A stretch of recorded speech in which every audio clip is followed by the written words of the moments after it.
Hello my lovely mommies, welcome back to my channel happy preggy mommy. Requests आए थे कि आपके जो प्रेगनेंसी जर्नी है उसको शेयर कीजिए हमारे साथ।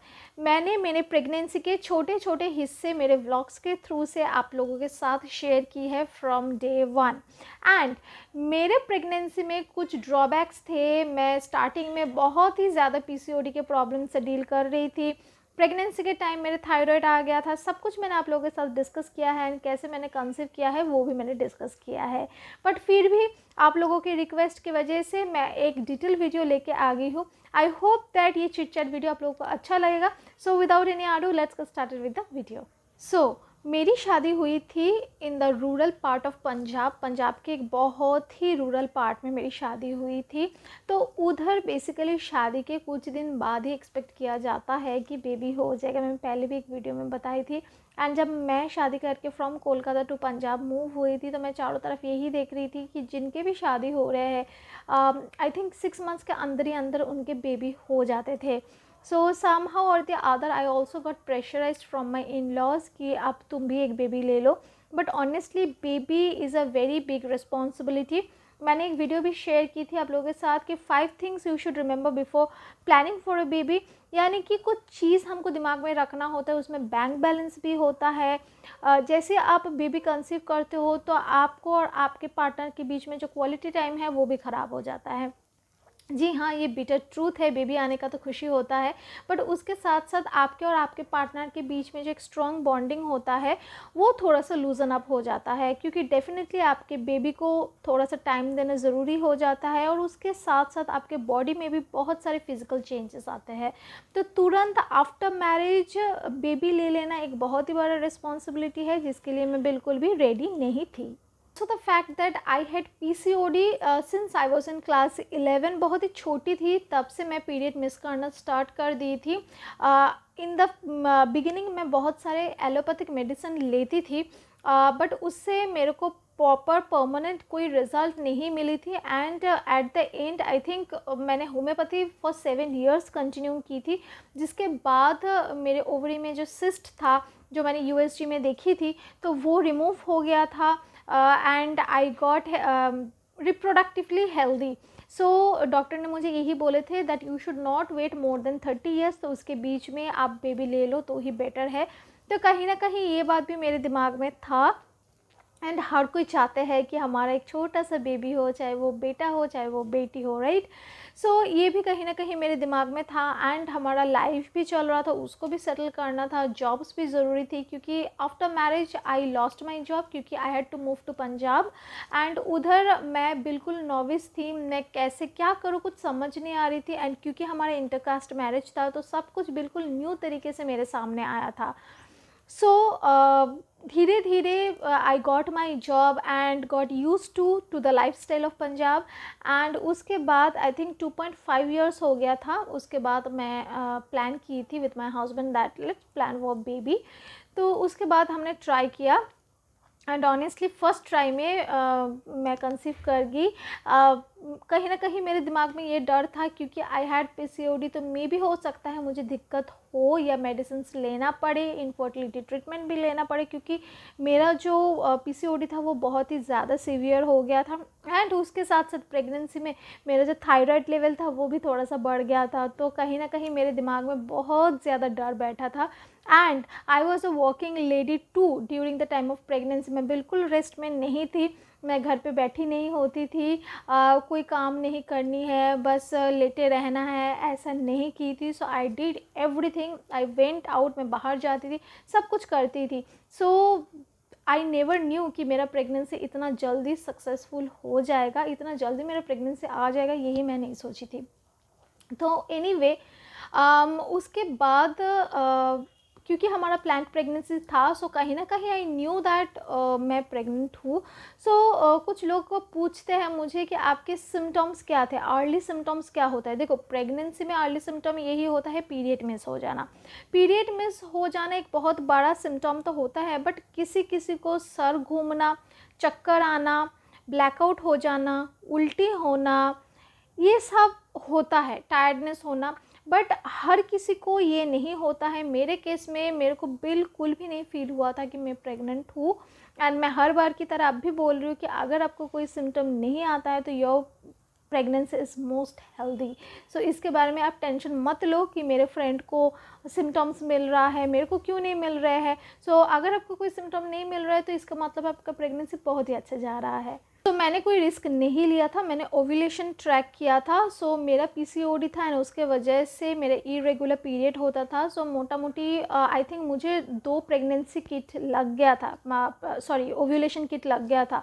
सो ये जो ओव्यूलेशन किट होता है ना, ये थोड़ा सा महंगा होता है। आपको आईनो का होता है, मैंने आईनो का यूज़ किया था, इसके ऊपर मैंने एक वीडियो भी बनाई थी। सो आई थिंक मेरे को 2 बॉक्स लग गया था एंड 599 का होता है, लगभग मेरा 1100 हज़ार के ऊपर ही लग गया था। एंड देन मैंने ओव्यूलेशन ट्रैक करती रही and finally on the day of ovulation हमने रिलेशन बनाए थे। सो तुरंत मेरे को जो सिम्टम फील हुआ था वो है एब्डोमिनल क्रैम्पिंग। बहुत ही ज़्यादा पीरियड लाइक क्रैम्पिंग होता था मेरे से, सीधे से मतलब स्टैंड नहीं हुआ जाता था, खड़ी नहीं हुआ जाता था।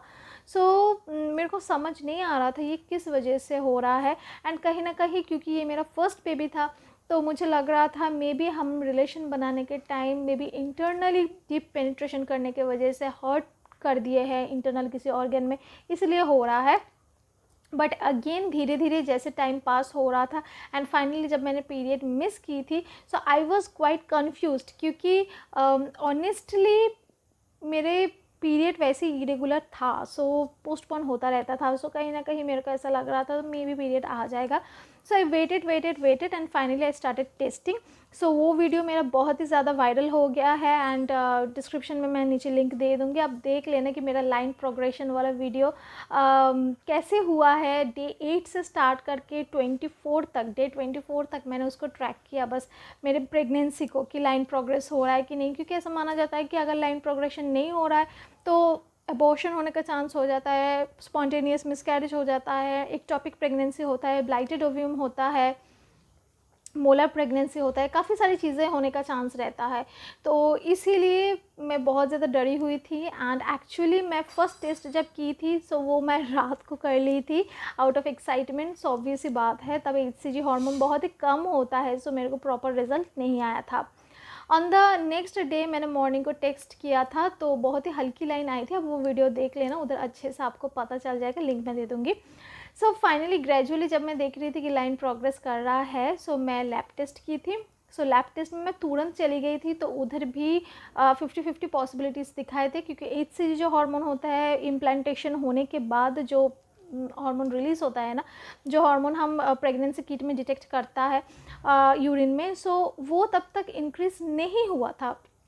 So I waited again and I was quite unsure कि एक्चुअल में मैं प्रेग्नेंट हूँ कि नहीं। क्योंकि अगर आप मेरे इस चैनल के फर्स्ट वीडियो देखेंगे तो मेरे साथ कोविड के टाइम यही एक चीज़ हुआ था। सो समहाउ मैंने अपना पीरियड मिस की थी, उसके बाद मैंने टेस्ट की थी negative and finally got to know कि क्योंकि मुझे वैक्सीनेशन लगा था तो वैक्सीनेशन के एडवर्स रिएक्शन वो था कि मेरा पीरियड स्किप हो जाना। But actually I was not pregnant and I was mentally broke down. So यही हुआ था एंड देन कहीं ना कहीं मैं सोच रही थी कहीं दोबारा से ऐसा तो नहीं हो रहा है। सो फाइनली जब मैं 24th डे पे प्रेगा न्यूज़ से टेस्ट की थी सो मेरे को बिल्कुल डार्क पॉजिटिव जो प्रेगनेंसी लाइन है वो देखने को मिली थी। एंड उसके बाद मैंने गायनेकोलॉजिस्ट के साथ कंसल्ट की थी, यूएसजी की थी, तो मुझे गेस्टेशनल सैक जो है यानी कि बच्चे का जो थली है वो देखने को मिली थी एंड हार्ट बीट भी तब तक आ गया था।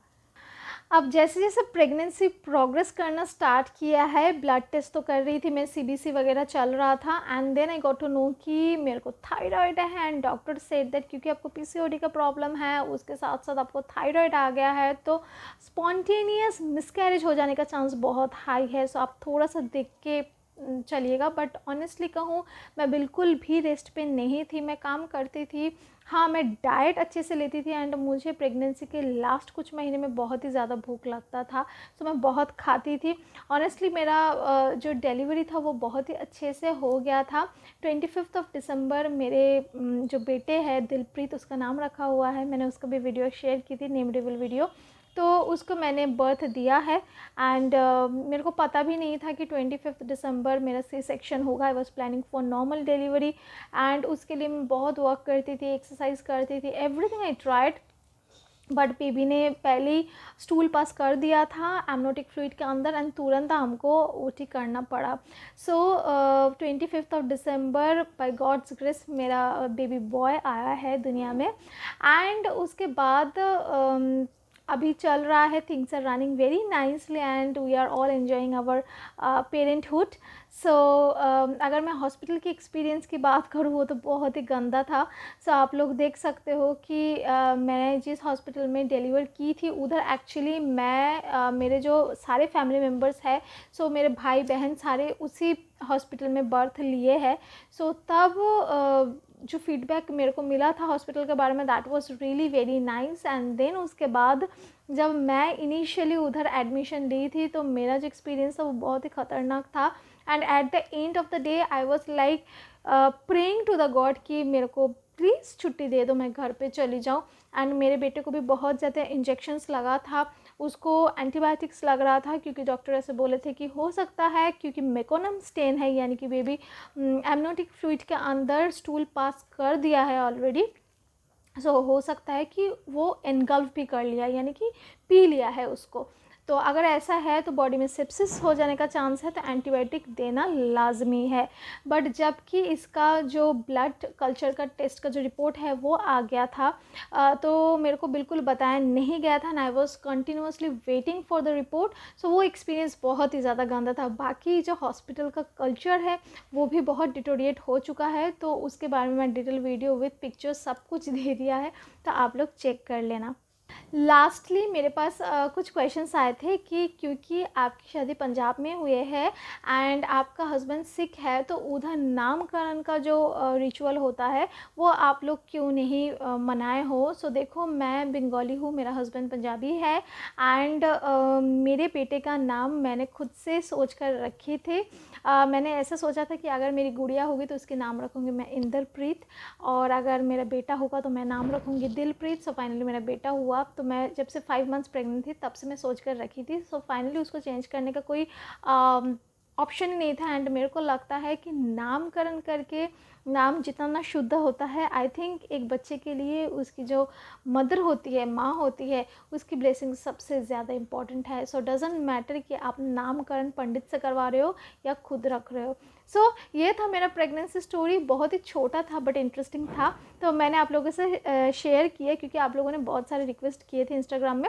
आप लोग मैसेज करते रहिएगा, क्वेश्चन पुट करते रहिएगा, मैं आप लोगों के लिए वीडियोस लाती रहूँगी। एनी कन्फ्यूजन आप लोग कमेंट सेक्शन में पूछ सकते हो, और अगर हमारा वीडियो अच्छा लगता है तो ज़रूर लाइक शेयर एंड सब्सक्राइब करना, वीडियो को शेयर करना, ताकि प्रेगनेंसी अवेयरनेस हम बना के रख पाए।